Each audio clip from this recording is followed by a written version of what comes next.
ऐसा क्षण जय अगर देखें तो कभी कभी आता है कि जब दुनिया के इतने बड़े शक्तिशाली देशों के राष्ट्राध्यक्ष पहुंचकर श्रद्धावनत हों हमारे राष्ट्रपिता महात्मा गांधी के सामने। और महात्मा गांधी जी के ही लिए कहा गया है कि एक युग प्रवर्तक के रूप में, एक युग निर्माता के रूप में महात्मा गांधी को पूरी दुनिया याद करती है।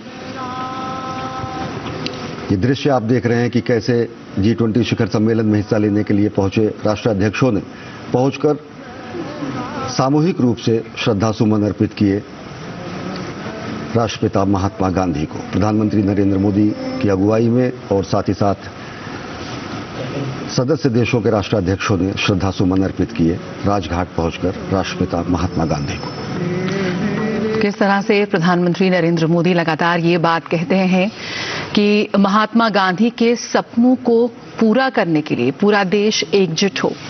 ये जो भारत है वो हम सभी के सपनों का भारत है। और महात्मा गांधी के ने जो सपना देखा था एक विकसित राष्ट्र का, जिसके लिए हमने 2047 का एक लक्ष्य रखा है, कहीं ना कहीं वो अब साकार होता दिख रहा है।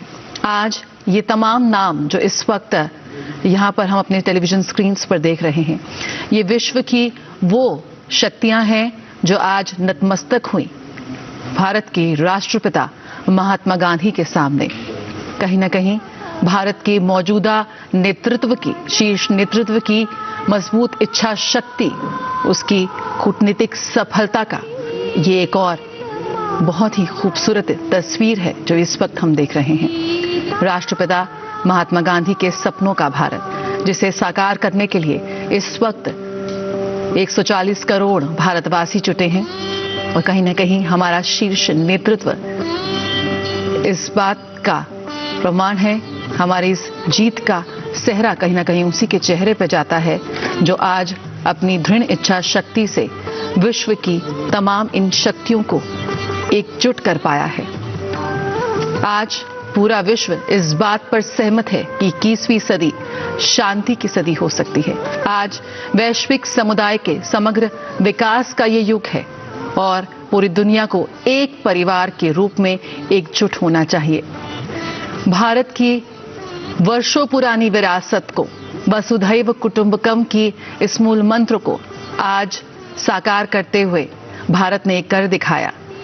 जी हां, प्रधानमंत्री नरेंद्र मोदी की कूटनीतिक सफलता कहें या उनकी राजनीतिक इच्छा शक्ति की ये एक बड़ी सफलता कहें कि वैश्विक समुदाय के समग्र विकास के युग की शुरुआत करते हुए प्रधानमंत्री नरेंद्र मोदी ने आज विश्व की इन तमाम शक्तियों को एक मंच पर एकजुट कर दिया है। आज वो समय है जब हमें संतुलन बनाए रखना है। आज वो समय है जब हमें संतुलन के साथ साथ शांति की राह पर आगे बढ़ना है। आज वो समय है जब हम समानता की बात कर रहे हैं, एकजुटता की बात कर रहे हैं। वंचित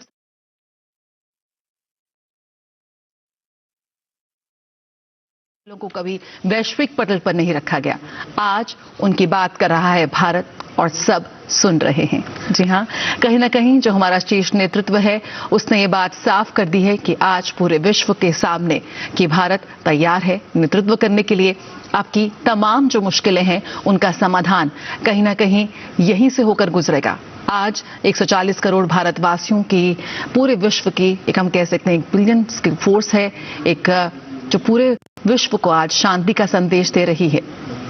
अश्विनी, निश्चित तौर से जय अगर देखें तो G20 सदस्य देशों के राष्ट्राध्यक्ष, प्रतिनिधि, प्रमुख पहुंचे राजघाट और उन्होंने राष्ट्रपिता महात्मा गांधी को श्रद्धा सुमन अर्पित किए। सबने एक साथ प्रधानमंत्री नरेंद्र मोदी की अगुवाई में श्रद्धांजलि दी राष्ट्रपिता महात्मा गांधी को।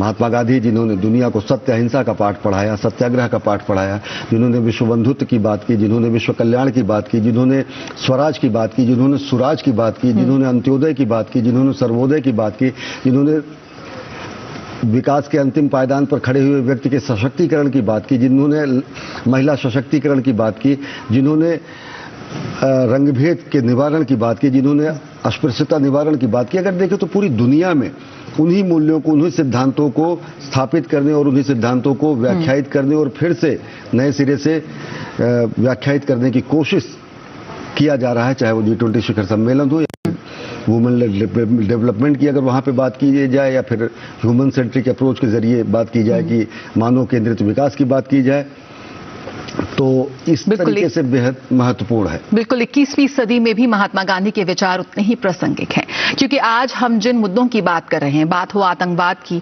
कट्टरपंथ की, उग्रवाद की, समानता की, कोरोना महामारी के बाद जिस तरह से वैश्विक अर्थव्यवस्था चरमराती नजर आई, एक बार फिर वो पटरी पर आ रही है। कहीं ना कहीं उसका श्रेय आप दे सकते हैं भारत को, क्योंकि जब पश्चिमी देश अपनी ही चिंता में लीन थे, तब भारत ने आगे बढ़कर नेतृत्व किया और अपनी नवाचार से, अपनी तकनीक से, अपने उस वैक्सीन से पूरे विश्व में करोड़ों जिंदगियों को बचाया।